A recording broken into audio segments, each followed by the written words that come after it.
We have been talking about it for a very long time. Now we can say it is just one day left of campaigning in the presidential election. Voting on Tuesday, the Democratic Party candidate still ahead of Donald Trump in most national polls. If you look at the BBC averages, they collate them all on the website if you want to go and look at them. However, some polls predict otherwise. So there's still numbers saying that Donald Trump is set to win. One thing that is remarkable is 90 million people have already voted. And it looks like this election is going to have the biggest turnout in a century. We're, of course, going to be getting perspectives from both sides throughout the programme. Let's start with a Republican lobbyist and analyst. He's a lawyer. He's a friend of President Trump. He's Justin Sayfie. We called him up just about a couple of hours ago. He divides his time between Florida and Washington. He's been looking quite closely at the numbers. He sees hope in those numbers as well. So how does he think President Trump's looking like on the eve of the election? What he's trying to do, he's trying to energize his base of support so they make sure they go out and vote in those key battleground areas. Now, obviously, that worked last time round. There were many more swing voters, I gather, 4 years ago than now.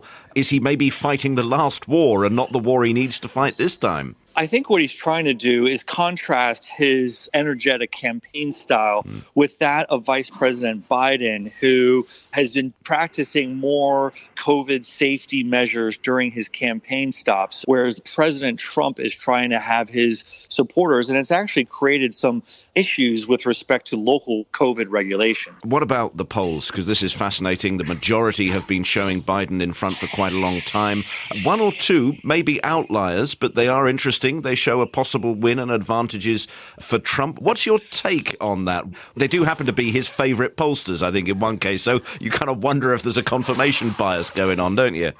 It's certainly possible. But, I think that everyone, all the political pundits and prognosticators are still stung by what happened 4 years ago, where everyone believed that Hillary Clinton was going to be the president of the United States, and all the polls turned out to be wrong.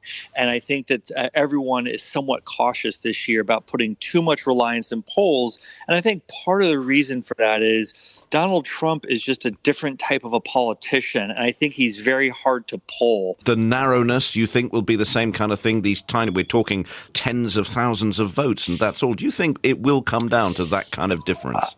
I've been doing my own computations and my own estimates based on early voting. And I do think that Florida, which is a key battleground state, as well as Pennsylvania, could, in fact, be very, very close. Of course, the closer they are, the louder the noise about cheating coming from your man as well. Do you think that he is deliberately trying to trample democracy and damage democracy? That's what his opponents say. And I think also reasonable people in the centre would think it's not good for a candidate to go around saying, I'm expecting cheating to happen. From what you see, is the democratic process functioning properly, or do you see potential problems? I think that at the end of the day, all the people that are working on the elections all over the country are doing a good job. We haven't really seen so far any really widespread or serious problems with the voting process. We'll have to wait and see, though, what happens when they start counting the votes. And if it is a close result, I think you can see both Democrats and Republicans going to the courts. And I hate to say it, but potentially another situation like we had in 2000 with the Bush versus Gore recount situation. Speaking as a lawyer, would you regret it going to law? Yeah, I do think that if it does become like a Bush v. Gore situation, there was no social media, there was no Facebook, there was no Twitter, there was no YouTube in 2000. I worked for Governor Jeb Bush during that recount. He was the governor of the state at that time. I can't imagine what that recount would have been like in the age of social media.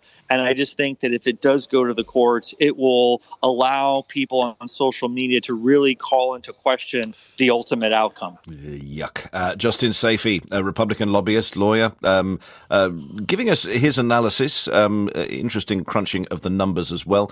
One thing he said was particularly looking at Pennsylvania. He says it could be days before the final vote is known because it takes several days, or will take several days, to count the very large number of postal votes, which they can't start counting until the polls actually open. They can't advance count. A little later in the programme, you're going to be hearing from other swing states, not only Pennsylvania, but Michigan and Florida.